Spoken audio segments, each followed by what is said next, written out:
Ninakusalimia ewe mpenzi mtazamaji wa Kifaru wa Yesu Media. Mbele yako ni Privatus Prudence ambaye atakuongozea kipindi hiki cha shuhuda kuanza mwanzo hadi mwisho.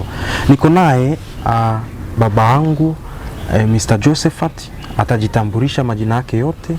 Ataenda kutuelezea ni namna gani Mungu alivyomtendea kutoka kwenye madhabahu ya uzima na amani kwenye maisha yake yote toka ameifahamu madhabahu ya uzima na amani. Kwa faida ya msikilizaji, ningeomba anko ujitambulishe majina yako. Amen. Kwa majina yangu naitwa Josephat Bilauri Chaimo.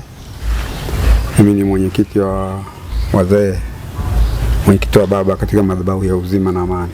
Okay, ni sawa. Leo imempendeza Mungu tufanye mahojiano mafupi. Huu ni mwisho wa mwaka, lakini toka tumeianza Januari mpaka leo tarehe 29 ni mengi ambayo Mungu ametenda kwenye maisha yako. Kwa ufupi sana, ningependa umuelezee mtazamaji wangu ni namna gani Mungu wa mahali hapa madhabahu ya uzima na amani kwa Kifaru wa Yesu alivyokutendea kwa huu mwaka wa 2025, mwaka wa habari njema. Kwanza kabisa nimshukuru Yesu, ni uzima tele kuwa mahali hapa. Madhabahu ya uzima na amani inatenda uzima, inatenda amani, inatenda furaha. Kwa hivyo hapa ni baraka tosha kwa Yesu Kristo wa Nazareti.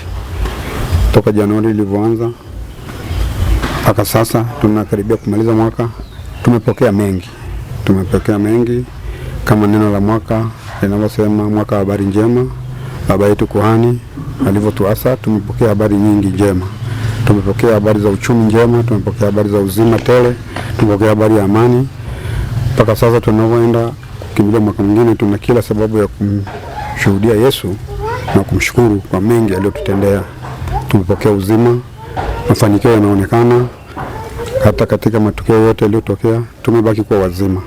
Kitu cha kwanza ni uzima kufanya haya maisha, na amani kitawala, kila kitu kinakuwa iko salama sana. Ningewashauri hata watu wengine wasikilize kwa umakini habari za uzima na amani katika madhabahu haya. Madhabahu haya yanaponya, madhabahu haya yanatetea, madhabahu haya yanaimarisha uchumi. Hasa mimi Yesu amenitendea mengi. Kwa kifupi, familia yangu na mimi mwenyewe na washirika wote wa madhabahu hii wana amani, wana uzima. Kila mwenye kufanya jambo lake uchumi wake umeonekana. Kwa hiyo tuna kila sababu ya kumtukuza Yesu, na Yesu ni Mungu mkuu. Ukimwamini Yesu kwamba ni Mungu mkuu, kila jambo lako unaloliomba utafanikiwa. Amina. Kwa huu mwaka wa habari njema, ni jambo gani ambalo lilikuwa gumu kwako, lakini neno ambalo lilitamkwa tarehe 1 ya mwaka huu ambao tunaenda kuhitimisha usiku kwenye mkesha, wakati wanatamka neno hilo, baba yetu kuhani Elisant Chea alivyotamka kwamba huu ni mwaka wa habari njema, ulipokeaje kwanza? Nilipokea kwa furaha. Tulipokea kwa furaha sana, na vile vile tumepokea habari njema.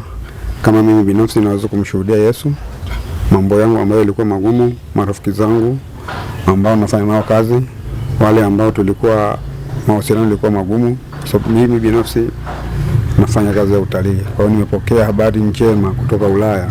Marafiki zangu wengi walituma wageni wa utalii, nikasafirisha. Lengo langu katika habari njema lilitimia. Na katika afya yangu nilivyokuwa najisikia vibaya, nilifunga siku 3, nimeombewa na baba yangu kuhani. Kwa sasa najisikia vizuri sana, na habari njema nimezipokea. Uchumi wangu umekuwa, watoto wangu wanaendelea vizuri, elimu yao niliombea na nimepokea habari njema, wamefaulu. Namshukuru sana Yesu. Madhabahu haya yanatenda. Amina. Tukisalia hapo hapo, ni neno gani ambalo unamwambia mshirika ambaye anakusikiliza, lakini pia mtu ambaye anachukua nafasi au simu yake kubofya kututazama sisi media ya Kifaru wa Yesu? Nini unamwambia kwa mwaka unaokuja, lakini pia kwa mkesha ambao uko mbele yetu tarehe 31 kuanzia saa 1 kamili usiku mpaka saa 6 tunapotamkiwa neno la mwaka 2026? Kwanza kabisa, kitendo cha kukanyaga madhabahu ya uzima na amani, tayari umepokea uponyaji. Kisha utaanza jioni kabisa kwenye saa 1:30 jioni mpaka saa 6 usiku tutakuwa tumemaliza, na tunategemea kupokea neno la mwaka 2026 kutoka baba yetu Askofu Mkuu Kuhani Elisante Kifaru. Amina. Nini neno lako zidi au neno ambalo ulitamani ulitamke kwa mwaka 2026? Wakati tunasubiri neno la mwaka litoke kwa baba yetu kuhani, mimi nilikuwa nasisitiza watu wote pale askofu anapotoa neno la mwaka, nilikuwa na hasa watu na washirika wapate kuamini na kulifanyia kazi hilo neno, watakuja kupokea. Ukinyenyekea miguuni mwa Yesu na kutii maagizo ya baba yako askofu mkuu, ninaamini utapokea. Watu wasipuuze ile neno linaloambiwa, maana ukiamini utapokea na Yesu atakutendea mema zaidi. Amina.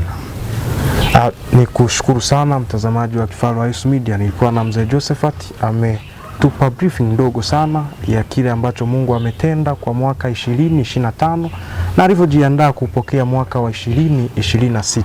Kwa hiyo nikualike pia uchukue nafasi ya kusogea kwenye madhabahu ya uzima na amani, mazingira ya Sanawari hapa tarehe 31 kuanzia saa 1 kamili mpaka saa 6 kamili usiku, ambako baba yetu wa kiroho Kuhani Elisante Kakachea atatutamkia neno la baraka, lakini pia neno ambalo litatembea nasi mwaka wa 2026.